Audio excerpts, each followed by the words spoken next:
So good morning, good afternoon, and good evening, everyone. My name is Jacinta Sarpkaya, and along with my partner, Andrea Gostain, we are from Assent Compliance, coming to you live from Ottawa, Canada. Assent Compliance is a software as a service that supports sustainability and product compliance. So initially, we struggled with identifying where we could make a difference beyond what we already do, kind of as a core function of our product. After speaking to stakeholders across the company, we decided to tackle SDGs 5 and 10, gender equality and reduced inequalities in our workforce. Originally, we thought that engineering would be our area of focus, but our engineering team is actually leaps and bounds ahead of our sales organization when it comes to women in BIPOC. While 52% of Assent management is female, women represent only 31% of sales leadership. The ratio of men and women in the sales force is even lower, with only 23% of our sales team being women, while as a whole, women make up 45% of our company. In short, we can do better. With our sales organization looking to grow by at least 100 people in 2021 alone, we are presented with a great opportunity to direct hiring investments towards more diverse groups. This is why we decided to focus on recruitment and sales and looked to identify the people we were serving. To that end, we'd like to introduce you to Amara Ali. She's a new grad who is considering starting her career in sales, but she isn't sure the culture of sales is for her. Not only is she unsure what she should expect from a career in sales, she's also heard that sales organizations can be very male-dominated, and she's worried she won't be able to bring her whole self to work. Her job hunt has taken her to sites like Glassdoor and LinkedIn, but the job descriptions she's finding are vague and do not provide context of salary or benefits. She's also reaching out to her peers for recommendations. She wants transparency beyond the company's profile and would value a peer's recommendation over a job board review. That said, Amara wants to do more than collect a paycheck.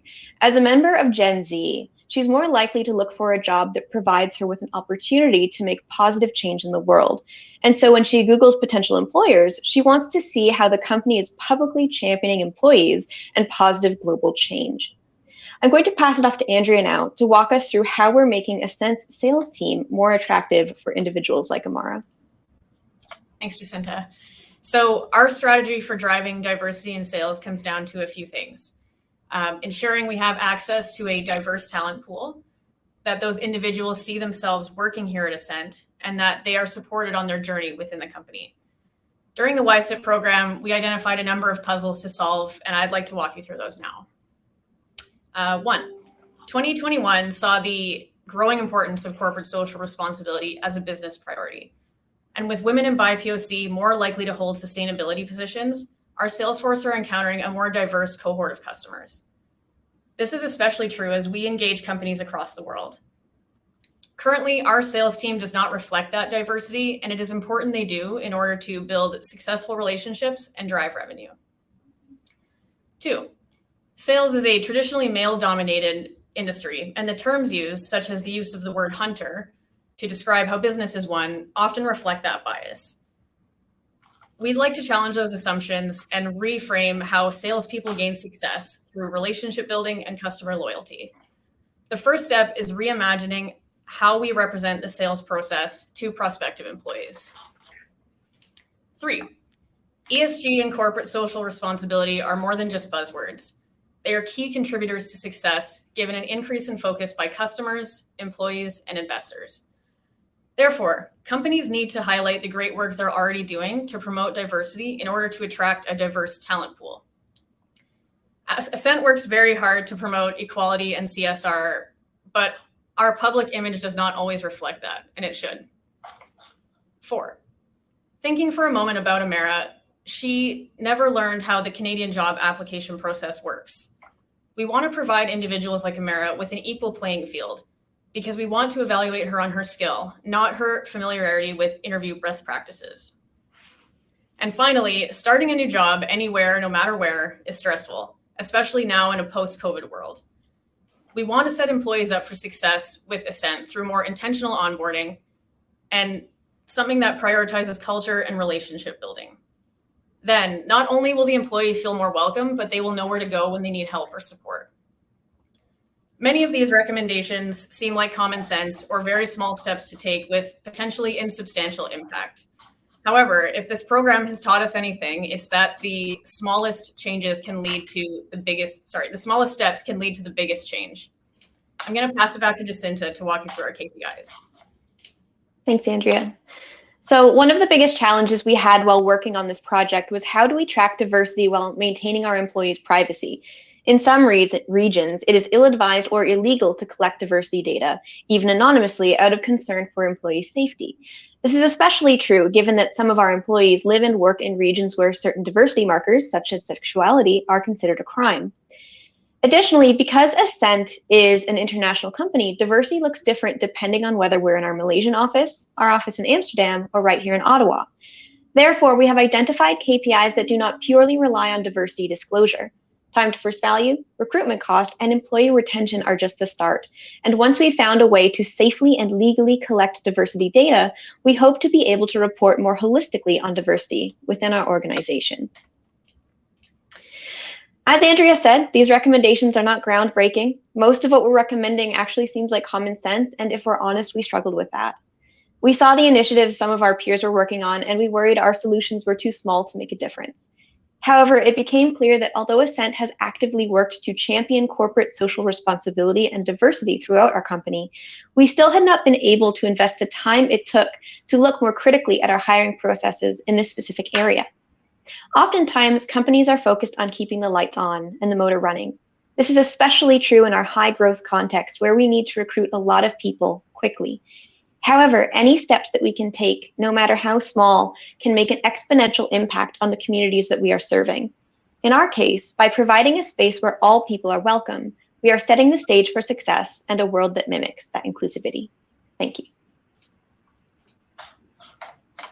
Okay, great. Excellent presentation. Thanks so much for that.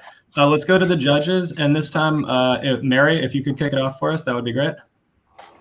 Amazing articulation on this solution. I am in the engineering field, and can we have this?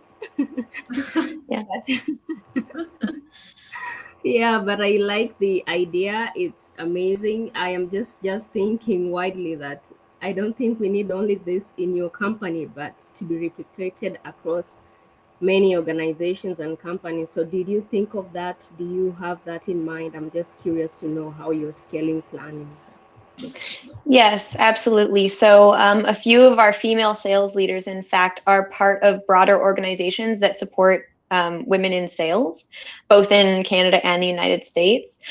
So as part of our program, we're looking to build out mentorships outside of Assent and promote webinars, university visits, and the like to really be able to build upon the success we can get internally and beyond. Great. Helen? Yeah, thank you. It's a really lovely presentation, and I don't think that you're making a lot of small common sense changes. The fact that you have to make them means that they're needed, and I think I like that they're all things that you can control. So the change is going to start from within and kind of move outwards. I wonder, do you anticipate having any challenges, like if you're setting goals to increase the diversity or like of your sales force by a certain time, like do you anticipate like having challenges reaching those because there may not be that pipeline of people who are going to apply even though you make these changes? So I'm curious about what you've found or learned about like the pipeline piece before people get into your company. Absolutely. That's actually why we focused on Amara as our kind of initial persona, because after speaking with many of the female salespeople at our company, we discovered there were a lot of hesitations of getting into sales because of this kind of gendered environment, not just at Assent, but in sales as an industry overall. So that's why we thought that outreach, providing webinars, providing industry events, even university talks, would be such an integral piece to that in introducing women in BIPOC to sales organizations that aren't necessarily, that kind of bro culture, if you will. Thank you. Of course. Great. Thank you, Helen. And Simon?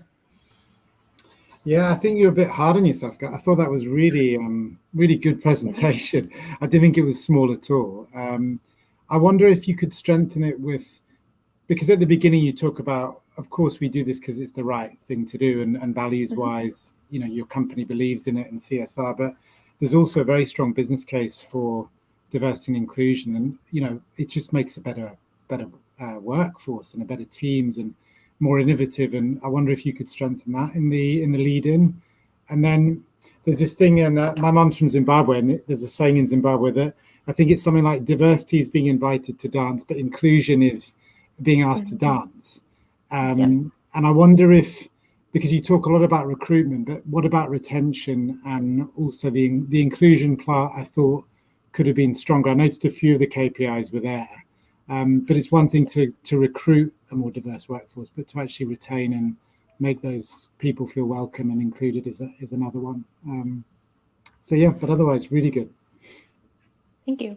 Yeah, absolutely. That mentorship question of how do we get our female business development representatives and account executives more involved in the kind of the broader company is absolutely a consideration we're looking at for sure. Great. Well, thank you so much. That was a great presentation and great feedback from the judges.